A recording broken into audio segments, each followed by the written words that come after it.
La central termoeléctrica Bocamina 2, que ya lleva paralizada cerca de un año por decisión de la justicia por incumplimientos de su resolución de calificación ambiental, podría estar operativa el 1 de julio de 2015. Así al menos lo estima el Centro de Despacho Económico de Carga del Sistema Interconectado Central.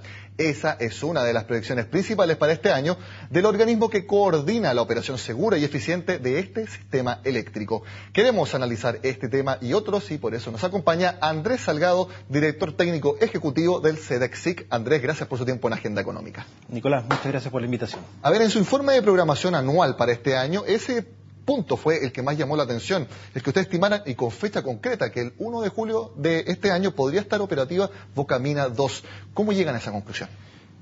Antes de responderte eso, creo que es mejor explicarte cuál es nuestro rol y eso va a ayudar a entender más esta estimación que nosotros hicimos. Recuerda que el SEDEC-SIC, o el Centro de Despacho Económico de Carga del Sistema Interconectado Central, tiene un rol de coordinar la operación del sistema todas estas centrales, la cantidad de centrales que hay que operar para suministrar el consumo las 24 horas del día y los 7 días de la semana. Esta programación significa que yo tengo que pensar no tan solo en el día de hoy, sino que para los próximos 2, 5 años de cómo va a ser la operación, cuál va a ser la demanda, qué proyectos entran, cuáles no. Y entre eso aparece Bocamina. Bocamina que sabemos que tiene algunos temas pendientes, que no ha podido entrar en operación. Entonces nosotros consideramos prudente no considerarla para nuestro ejercicio de programación durante los próximos 6 meses. No es que estemos anticipando que la central va a entrar el 1 de julio porque no nos corresponde eso, corresponde a otra instancia, pero sí para efectos de no causar falsas expectativas. Esto influye en los precios del mercado spot que calculamos día a día, hora a hora, por lo tanto consideramos prudente no considerar los primeros 6 meses de la programación. En definitiva, ustedes están siendo lo más responsables posibles al decir, a ver, no tenemos información que nos diga que Bocamina, al menos en los próximos 6 meses, va a estar funcionando. Entonces mejor no lo pongamos dentro de la programación, no lo pongamos dentro de la generación de energía del sistema, porque de lo contrario, si aseguramos que en 2 meses más va a estar y eso no sucede, podría traer distorsiones al sistema, por ejemplo, en el precio del suministro. En el precio de suministro y las condiciones de suministro también. O sea, piensa que en el fondo decir que algo va a estar y después no está y lo tenías planificado te afecta a todo. Perfecto. Bueno, despejada esa duda entonces respecto a porque ustedes creen o estiman que en los próximos 6 meses no va a estar operando Bocamina 2, hablemos un poco de las proyecciones que ustedes tienen para este año. Y para eso hemos preparado una gráfica para que las personas también en la casa tengan una noción de lo que está viendo el SEDEC-SIC en cuanto principalmente a la matriz del sistema interconectado central. Como vemos en la gráfica, que es un resumen de las estimaciones que ustedes tienen, vemos que las hidroeléctricas aportarían un 52% de la energía que se genera en el SIC, que recordemos abastece a más o menos el 90% de la población nacional. Ustedes también estiman, en promedio, que el 41% de la energía sería a través de centrales térmicas y aquí vemos el 7% de energías renovables no convencionales, 4% solares o fotovoltaicas y 3% de energías eólicas o provistas por el viento. ¿Cómo se llegan a estas conclusiones? Que como digo, es solamente una simplificación de distintos escenarios que ustedes manejan. Bueno, este tipo de escenarios nosotros los calculamos semanalmente para hacer toda esta programación que te contaba inicialmente, de que tenemos que velar por la operación no tan solo de hoy día, sino en los próximos meses. Entonces, una vez al mes hacemos esto y lo publicamos, y este ejercicio te aclaro que no es por hidrología, es para 60, más de 50, entre 50 y 60 condiciones hidrológicas distintas, que las sacamos de lo que ocurrió en la historia de Chile en los últimos años. ¿Utilizan la hidrología porque es la principal fuente de generación de nuestro país? Porque es lo que te presenta las mayores variaciones. O sea, en el fondo, tener mucha generación hidráulica me va a afectar el despacho de las centrales térmicas. No así de las renovables que generalmente están despachadas en primera línea en la base. Entonces, pero si yo tengo mucho aporte hidráulico, tengo que sacar de la operación centrales térmicas. Entonces, este escenario que tú muestras efectivamente es un promedio de todas estas condiciones que nosotros hemos visto. Por lo tanto, vemos que si se da una condición relativamente media, el 52% de la demanda de la energía anual se va a abastecer por centrales hidráulicas y un 41% por centrales térmicas eficientes.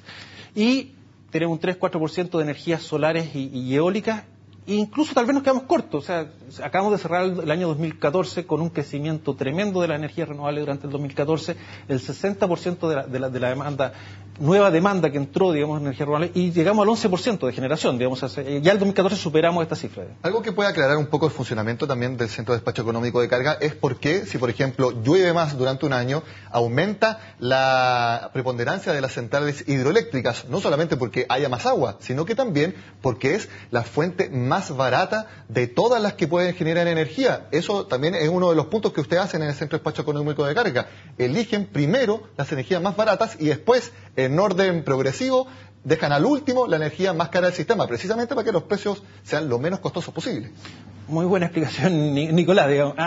Efectivamente, y dada la condición de Chile, de que ser un país sujeto a distintas condiciones hidrológicas, esto nos puede cambiar de un día para otro. O sea, podemos tener un mes lluvioso, un día lluvioso, y eso hace que tengamos mayor aporte de energías hidráulicas, o un día puede haber mucho viento, ¿no es cierto?, y vamos a tener mayor aporte de energía solar. Por lo tanto, nosotros tenemos que tener la capacidad de reacción para rápidamente sacar del servicio aquellas centrales de mayor costo de operación para darle prioridad a las centrales más eficientes. ¿Por qué? Porque a la larga queremos que el suministro final al consumidor final sea el más eficiente y barato, seguro, ¿no es cierto?, por sobre todo, y de menor costo. Entonces, eso es una operación que hacemos segundo a segundo, minuto a minuto. Andrés, ustedes también en su informe proyectan que los costos marginales, que se utilizan mucho en los contratos eléctricos y también, por ejemplo, para definir los precios en el mercado spot, alcanzarán su peak en junio, julio, más o menos a la mitad del año, y podría llegar a $270 por megawatt en el bloque de mayor demanda. ¿Cómo llegan a esa conclusión? Qué bueno hiciste la aclaración que es el bloque de mayor demanda. Sí. En el informe tenemos 3 bloques. El bloque de mayor demanda, que es aproximadamente de las 6 de la tarde a las 11 de la noche. Tenemos el bloque de media demanda, que a mediodía, y el bloque de menor demanda, que generalmente las madrugadas, sábados, domingos son de menor. En esos bloques el precio es bastante menor. Entonces, obviamente, aquí hay un tema de mayor demanda. Tengo que entrar con turbinas o centrales más caras de operación que me satisfagan. Por eso, en la proyección se ve que en ese bloque, que son menos horas del día, el precio es mayor. Pero en el otro bloque, el precio no alcanza niveles tan altos, alcanza promedio valores inferiores a 100. Uno podría decir que a nivel anual el valor esperado en promedio va a ser inferior a $100 por megawatt hora por una condición media, que ya es bastante más bajo, digamos, del promedio del 2014. El 2014 el promedio fue de 130 y el 2013 150 el promedio. Entonces vamos con una tendencia a la baja. Pero de todas maneras, en los distintos bloques de demanda, el pic se alcanzaría en ese periodo de tiempo, en julio-junio. ¿Por qué justamente en esa fecha ustedes creen?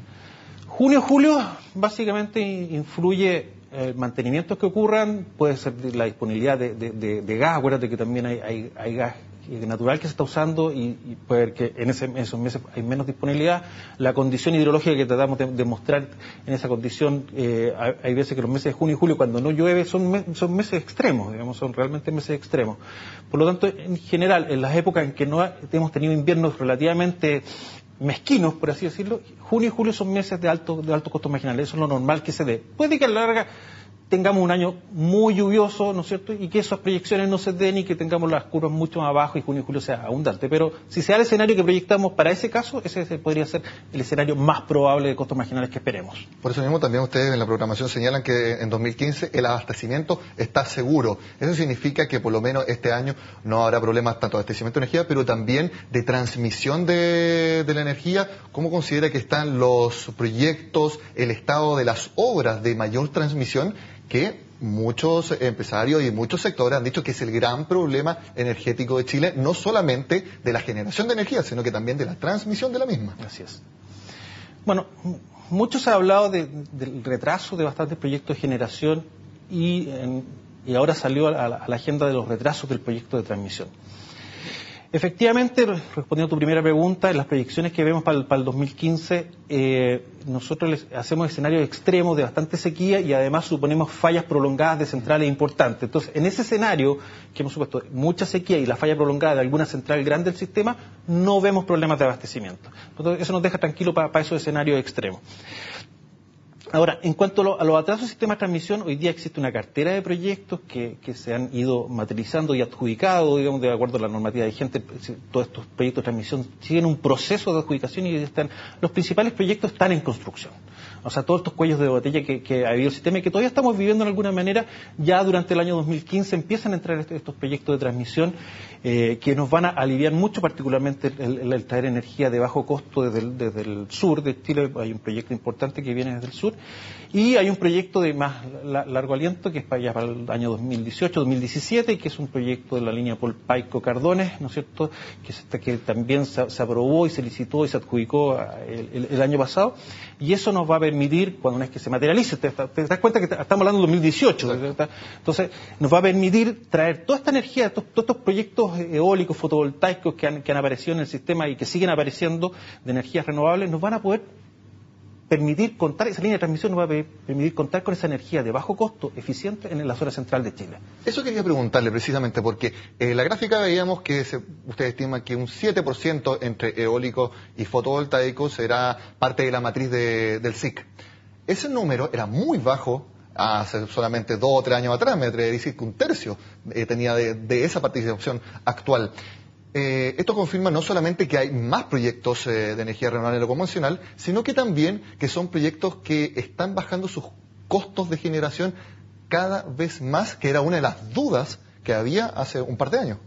Así es. Bueno, la última licitación de clientes regulados te lo demuestra. O sea, llegaron licitaciones en promedio, ayer hablaba la gente de Acera, en torno a $100 por megawatt hora. O sea, en el fondo, cuando en años anteriores hablábamos de valores muy superiores a eso, incluso el doble. Es efectivo. Si uno mira las cifras, con suerte, años anteriores, tal vez el 10%, el 5% de la nueva capacidad que se incorporaba al sistema era de características renovables. El año 2014, el 60% de los proyectos que ingresaron al sistema eran de energía renovable. Pero también porque van bajando sus costos. Eso te dice, ¿por qué están ingresando estos proyectos? O sea, de 29 proyectos que entraron, 25 eran de energía renovable. O sea, quiere decir que son más competitivos, han solucionado tal vez los problemas que se tenía de ellos, y nosotros lo hemos recibido, hemos ayudado, digamos, o hemos facilitado la incorporación de estos proyectos, digamos, la verdad es que son muchos, digamos, en el fondo también hay otro fenómeno que está ocurriendo. Antes teníamos pocos actores en el sistema con grandes potencias instaladas y hoy día tenemos muchos actores con centrales más pequeñas. O sea, en la década del 90 hablábamos de 12 empresas en el CEDEC, hoy día estamos hablando de 200 empresas en el CEDEC, de las cuales 90 son empresas de energía renovable. Entonces, toda esa coordinación de todas esas empresas la tenemos que hacer nosotros y se han ido incorporando, y los números te indican, o sea, para nosotros es una energía eficiente que la hemos despachado, y por eso también influye también la baja en los costos marginales que hemos tenido. Y si hablamos de jerga bursátil, también se diversifica el riesgo de, por ejemplo, fallas centrales. Tenemos varias que pueden suplir esa generación. Andrés Salgado, muchas gracias por su tiempo en Agenda Económica. Gracias, Nicolás. Mucho gusto. Bueno, y con este análisis y las proyecciones del Centro de Despacho Económico de Carga para el SIC este año, terminamos la agenda de este jueves. Como siempre, los invito a que sigan con nosotros en CNN Chile.